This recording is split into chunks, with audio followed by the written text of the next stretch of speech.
Hello दोस्तों, आज हम देखते हैं टीचिंग एप्टीट्यूड। टीचिंग एप्टीट्यूड में हम क्या देखेंगे दोस्तों? टीचिंग के बारे में, शिक्षा का सामान्य अर्थ। तो शिक्षा का जो सामान्य अर्थ होता है ना दोस्तों, वो होता है अपने अनुभवों को साझाकरण करना। क्या करना? अपने अनुभवों को साझाकरण करना। शिक्षक अपने शिक्षण द्वारा ही अपने छात्रों को विषय वस्तु सीखने के लिए प्रोत्साहित करता। जो एक अध्यापक होता है ना दोस्तों, वो अपने स्टूडेंट को क्या करता है, अपने ही विषय वस्तु यानी जिस सब्जेक्ट में वो अच्छा है, जिस सब्जेक्ट की वो पढ़ाई किया है, तो वो अपने ही सब्जेक्ट में अपने स्टूडेंट को आगे सीखने के लिए क्या करता है, तो वो प्रोत्साहित करता है ना। नेक्स्ट हम जानते हैं, विद्यालय में छात्र अकेले ही ज्ञान प्राप्त नहीं करता दोस्तों। विद्यालय में जो छात्र होता है ना, वो अकेले ज्ञान नहीं प्राप्त करता, बल्कि अपने शिक्षक ज्ञान को छात्रों तक पहुंचाने के लिए, जो एक अध्यापक होता है ना, वो अपने स्टूडेंट तक ज्ञान पहुंचाने के लिए विभिन्न क्रियाकलापों यानी विभिन्न जो क्रियाकलाप होते हैं ना, उनका सहायता लेता है, उनकी मदद लेता है और अपने स्टूडेंट को शिक्षण अधिगम सामग्री शिक्षण विधाओं द्वारा अच्छे से वो सिखाने की कोशिश करता है। उसमें आपका खेल हो गया, खेल में स्टूडेंट, बचपन में बहुत सारे टीचर होते हैं जो अपने स्टूडेंट को खेल में सिखाते हैं ना। नेक्स्ट वार्तालाप के टॉपिक्स, जैसे कि वो अपने स्टूडेंट से बात करते हैं। एज अ टीचर को एक फ्रेंड की तरह अगर ट्रीट करें तो स्टूडेंट उनसे कुछ जल्दी सीखने की कोशिश करते हैं।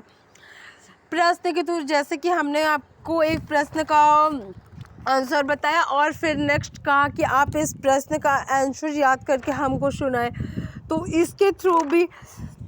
और नाउ नेक्स्ट हम देखते हैं, जैसे कि कहानी के थ्रू, जैसे कि आप सम एग्जांपल ले लें। मोहनजोदाड़ो जो मूवी आई है, वो आपके सिंध सभ्यता से है। उसमें सिंध के बारे में भी आपको बताया जाता है, सिंधु नदी के बारे में।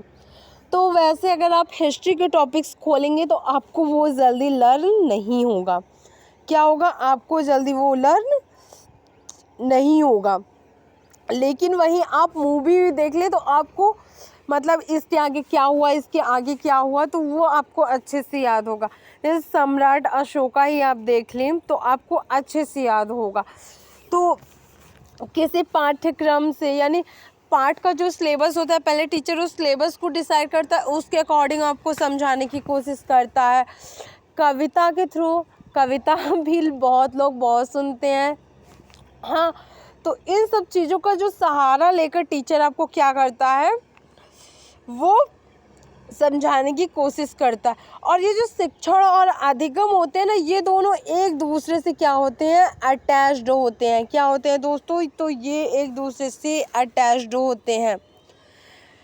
शिक्षण तब तक अधूरा है जब तक सीखने वालों में अपने प्राप्त ज्ञान को जीवन में प्रयोग करने की क्षमता उत्पन्न, मतलब ये जो आपका शिक्षण है ना, तब तक अधूरा रहता है जब तक आप जो सीख रहे हैं उसको अपने जीवन में आप प्रयोग ना कर रहे हो, तब तक ये ज्ञान आपका क्या होता है दोस्तों? तो ये ज्ञान आपका होता है अधूरा।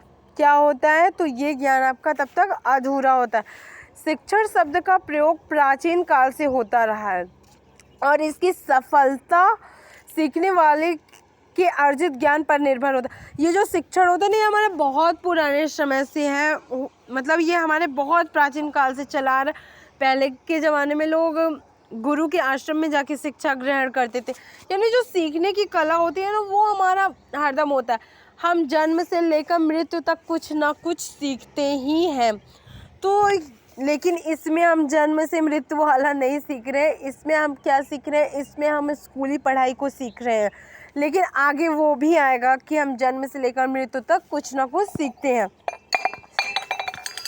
तो अब आगे हम देखते हैं, शिक्षण उस समय ही होता है जब कुछ सीखा जाए।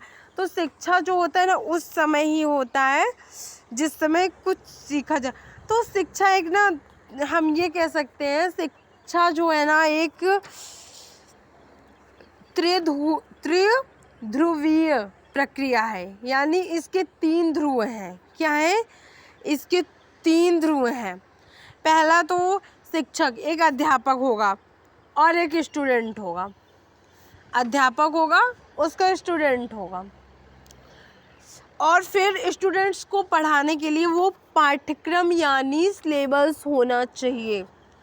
तो क्या हुआ कि शिक्षा के 3 ध्रुव हुए, और इन तीनों ध्रुवों में, उपरोक्त तीनों ध्रुवों के मध्य संबंध स्थापित करने वाले प्रक्रिया को क्या कहते हैं? हम शिक्षण कहते हैं।